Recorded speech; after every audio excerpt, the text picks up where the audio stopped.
అండి మీకు 50 లక్షలు వద్దు, నీ బాండ్ వద్దు, మాకు పిల్లలు మేమేమో నువ్వు ఇమ్మీడియట్గా వెళ్ళిపోవాలంటే చెక్ చింపేసిందండి.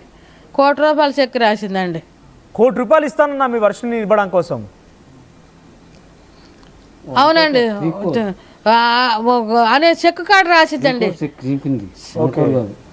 చెక్ కాడ రాసేసిందండి. మిమ్మల్ని ఏమని సంతకం అసలు మేము అన్ని వేసుకున్నామండి. అమ్మో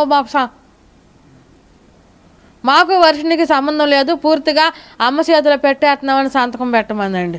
ఎప్పుడు రెండోసారి వచ్చిన రోజు?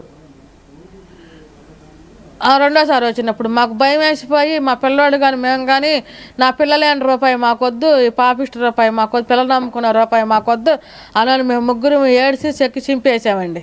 అంటే ఎందుకు అలా అడిగింది? అంటే ఏమైనా పూజలు చేయాలని ఆలోచనతో ఉందా? వర్షిని పైన ఏదైనా పూజ ప్రయోగిద్దామని ఆలోచనలో ఉందా? ఎందుకు అలా అడిగింది? అంటే తనకు ఒక అమ్మాయి అవసరం ఏమొచ్చింది? ఏమొచ్చిందంటే ఈ పిల్లని బాడీ గార్డ్గా వాడుకుని పిల్లని చెడిపోయాలని అమ్మేసుకోవాలని చూసిందని మేము అనుకుంటున్నామండి. Please give me mouth sir. Right, ఒక్కసారి మీరు మాట్లాడండి. తిరుమల కోటయ్య గారు, ఏంటి మీ దగ్గర నుంచి మీ కూతుర్ని కొనుగోలు చేయాలని ₹1,00,00,000 చెక్కు కూడా ఇచ్చిందని మీ సతీమణి గారు చెప్తున్నారు. సో ఏంటి మీ కూతుర్ని ఎందుకు అఘోరి కొనుగోలు చేయాల్సి వచ్చింది? నమస్తే అండి. 1 crore కాదు సార్, 1 crore కాదు, 3 crores check. 3 crores check? 3 crores check, 1 crore కాదు.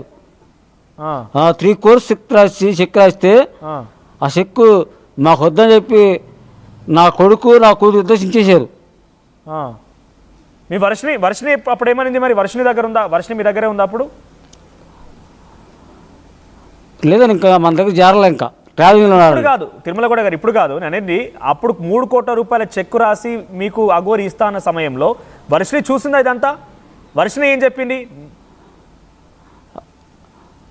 వర్షిని చూస్తుంది, పప్ప 3 కోట్లుగా అయితే నన్ను అమ్ముతారా మీరు అంది.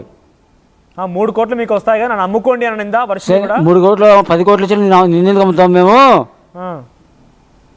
మాకున్న ఆ ఎకరం చాలు మనకి, దాన్నే అమ్ముకుని నిన్ను శుభ్రంగా చదివించుకుని మంచి సాఫ్ట్వేర్ చేసుకుని ఇంజనీర్ దశలో నీకు పెళ్లి చేస్తా, మంచి వరుణ్ చూసి అన్నాం. సో మొదటిసారి మంగళగిరి దగ్గర తనకి బట్టలు వేశారని ఎప్పుడైతే వర్షిని చేసిందో అప్పటి నుంచి ఎప్పుడైనా వర్షిని బిహేవియర్ మారిందా? అంటే అప్పటిలాగా అమ్మాయి అఘోరిని కలిసిన దుగ్గిరాల అవకాడ చింతలపూడి అని చెప్పి ప్రియదర్శిని కాలేజ్ ఉందండి. ఓకే, చింతలపూడిలో ప్రియదర్శిని కాలేజ్ ఉంది. ఓకే, ప్రియదర్శిని కాలేజీలో అమ్మాయి బీటెక్ సెకండరీ చదువుతుంది. అయితే అమ్మాయి ఇంటి దగ్గర నుంచి బస్సుకి వెళ్తే ఇబ్బంది అని చెప్పి 2 వీలర్ మీద వెళ్ళి వస్తూ ఉండిద్ది, స్కూటీ మీద. ఓకే, అదే రోజు మాదిరిగానే రోజు స్కూల్ కాలేజీకి వెళ్ళి 2 వీలర్ మీద ఇంటికి వచ్చింది. ఆ టైంలో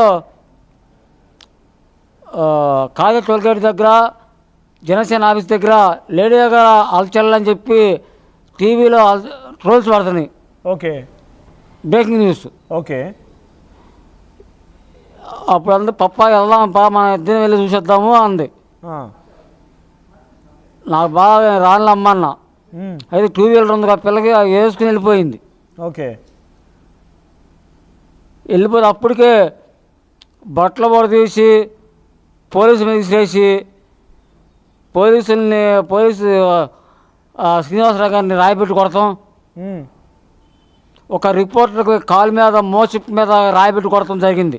ఓకే, అప్పుడు పోలీసులు, అమ్మ ఇంతమంది ఆడవాళ్ళు ఉన్నారు, మేము వెళ్తే బాగోదు, ఆమె ఆడమనిషి కదా, ఎవరైనా ధైర్యం ఉండేవాళ్ళు ఎవరైనా వెళ్ళి ఆమె బట్టలు కట్టండి, మేము వెహికల్ ఎక్కించుకెళ్ళి అరెస్ట్ చేస్తాము ఓకే అని చెప్పి అన్నారు. అంటే అప్పుడు మా పాప కొంచెం మొదటి నుంచి కూడా కొంచెం ధైర్యసాహసాలు తప్పింది. ఆ పిల్ల 19 షార్ట్ ఫిల్మ్స్లో యాక్ట్ చేసింది. ఒక తెలుగు ఫిల్ము అందమైన జీవితం బాబు ఇన్ని కష్టాలని సినిమాలో హీరోయిన్కి ఫ్రెండ్గా, కాలేజీ ఫ్రెండ్గా యాక్ట్ చేసింది. Okay,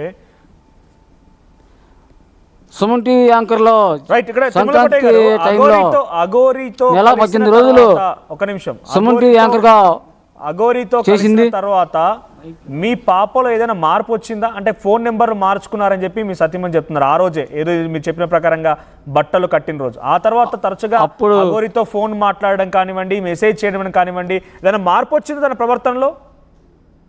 అఘోరాని police van ఎక్కించింది. ఆ అఘోరతో పాటు కూర్చుని పోలీస్ స్టేషన్ దాకా వచ్చి ఆ అఘోరాన్ని అరెస్ట్ చేసినాక అఘోర వెహికల్ కూడా పోలీసు స్టేషన్కి వచ్చారు. ఓకే, చెడిపోయిన వెహికల్ని వాళ్ళ వ్యాన్ ఆ పోలీస్ వెహికల్కి కట్టుకొని తీసుకొచ్చారు. ఓకే. సో ఆ తర్వాత నుంచి మీ కూతురు ప్రవర్తనలో మార్పు వచ్చిందా? అంటే రెగ్యులర్గా ఫోన్ నెంబర్ మార్చుకున్నారు కాబట్టి మాట్లాడడం, అఘోరితో మెసేజ్లు పెట్టడం ఏదైనా జరిగిందా? తర్వాత ఆమె మా ఇంటికి మొత్తం కారణం ఎలా జరిగింది కూడా చెబుతుంది వినండి. మా అమ్మాయి ఫోన్ నెంబర్ తీసుకోవటం. ఒకసారి మైక్ మీ సత్యమణికి ఇస్తారా? అమ్మ స్వరూపరాణి గారు. మా సత్యమణికి. ఓకే స్వరూపరాణి గారు, అఘోరితో మొదటిసారి కలిసినప్పుడే ఫోన్ నెంబర్ మార్చుకున్నారని చెప్తున్నారు కాబట్టి ఆ తర్వాత నుంచి మీ పాపలో ఏదైనా మార్పు వచ్చిందా? ఫోన్లు మాట్లాడడం కంటిన్యూస్గా అఘోరి గురించి చూడడం, అఘోరి గురించి ఎప్పుడు వేషధారణ నచ్చలేదని చిరాకు పడే పాప అవంటే కొంచెం సుముఖంగా ఉంటాము, అమంటే వెళ్ళటానంటాము అట్లా చేసిందండి. ఓకే, మీరు వారించలేరా? ఏంటి ఇదేం పని, ఆయన గురించి ఎందుకప్పుడు చూస్తున్నావు అని ఫోన్ వాదించామండి. వద్దు, అసలు మనకు వద్దమ్మా, ఆ సన్యాసి వద్దు, నువ్వు శుభ్రంగా చదువుకో, నీకు మంచి లైఫ్ని ఇస్తాము, నువ్వు ఇంజనీరింగ్ చేసుకుంటే నీకే మంచి లైఫ్, 30,000 40,000 వస్తాయి, దాని తగ్గ వరిని తెచ్చి మ్యారేజ్ చేస్తాము, నువ్వు సెటిల్ అవ్వు, నువ్వు అట్లా ఆలోచించబాకు అని అరిసాము. 3 కోట్ల రూపాయల చెక్ మీకు ఇచ్చిన తర్వాత మీరు వద్దని చెప్పారు. మళ్ళీ ఆ తర్వాత కూడా వచ్చింది అఘోరి మీ ఇంటికి, అదే లాస్ట్ ఇక అప్పటికే మీరు వారించేసి మీరు పోలీసులకు ఎవరు చెప్పలేదా? అరే నా కూతురు ఉండడానికి ఇట్లా మాట్లాడుతుంది, 3 కోట్ల రూపాయలు అసలు ఇవి అఘోరికి ఎక్కడి నుంచి వచ్చాయి, ఈ డబ్బులు ఎక్కడి నుంచి వచ్చాయి ఏంటని ఎప్పుడు మీరు పోలీసులకు కనీసం కంప్లైంట్ చేసే ప్రయత్నం చేయలేదా?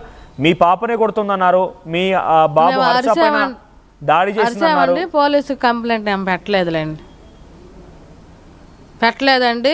మేమో అనుకున్నామండి, ఏమి చూస్తేనేమో ఇట్లా ఉంది ఈ వేషధారణ, ఏమో 3 కోట్ల రూపాయలు చెక్కు నిజమేనా, బ్యాంకులో డబ్బు లేకుండా చెక్కులు రాస్తుందని అనుమానం పడి మాలో మేము అనుకున్నామండి. అదే అంటున్నా, మీరు అప్పుడే మీ అమ్మాయినే కొనడానికి ట్రై చేసింది అఘోరి అన్నప్పుడే మీకు అనుమానం రాలేదా ఎంత డేంజర్ ఉందని? మీకు అప్పుడు అనుమానం వచ్చి వెంటనే పోలీసులు చెప్పకూడదా? చుట్టుపక్కల వచ్చిందండి, డేంజర్గా ఉంది అనుమానం వచ్చే పిల్లని ఎటు వెళ్ళనీయకుండా జాగ్రత్త పెట్టామండి. ఓకే, మళ్ళీ మరోసారి వచ్చిందా? మీరు అక్కడ వద్దని చెప్పి వారించిన తర్వాత వెళ్ళిపోయిందా అఘోరి అక్కడి నుంచి? మళ్ళా రాలేదండి, అదే చివరిసారిక. అవునండి. అంటే అప్పటికే మీ కూతురు వర్షిని కూడా అఘోరి ఇలా మాట్లాడుతోంది, 3 కోట్ల రూపాయలు ఇస్తుందన్నప్పుడు అక్కడే చూస్తూ ఉంటుండగా బహుశా మీ కూతురు ఏం చెప్పింది? మా కూతురు ఏం చెప్పింది, అమ్మ ఒప్పుకో, నేను వెళ్తాను, వారం పంపిస్తానంటే చదువుకుంటాను, మీ దగ్గరికి వస్తాను, ఆశ్రమంలో చెక్కు పవర్ ఇస్తానంటుంది కదా, మీకు మేము డబ్బులు హెల్ప్ చేస్తుంటాగా అని అడిగిందండి. అడిగితే మేము అరిసామండి, ఆ డబ్బులు వద్దు, మనకేమీ వద్దు, మన పరిస్థితుల్లో మనం బతుకుదామమ్మా, ఎవరి రూపాయి ఆశ మనకు వద్దు అని అందరం అరిసామండి. అంటే అప్పటికే వర్షినికి అఘోరికి మధ్య డిస్కషన్ అయి ఉంటుంది, నేను వెళ్ళిపోతా అని చెప్పి కానీ లేకపోతే ఎప్పుడైనా నీతో పాటు వస్తానని జరిగింది అదంతా? జరిగిందండి. వాళ్ళిద్దరి మధ్య సంభాషణ ఉంది కానీ మీకు తెలీదు? మా తెలియదు, సీక్రెట్గా మాట్లాడుకుని మళ్ళా మా ఒపీనియన్ అడగాలి అన్నట్టుగా వచ్చారండి. సరే, మొదటిసారి వచ్చినప్పుడు ఎన్ని రోజులు ఉంది అఘోరి మీ ఇంట్లో? 4 రోజులు ఉందండి. ఓకే, అప్పుడు బాగానే ఉంది, వెళ్ళిపోయింది. రెండవసారి మళ్ళీ వచ్చినప్పుడు ఎన్ని రోజులు ఉంది? 3 రోజులు ఉందండి.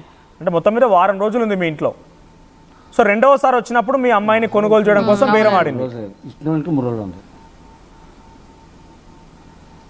అంతేనా?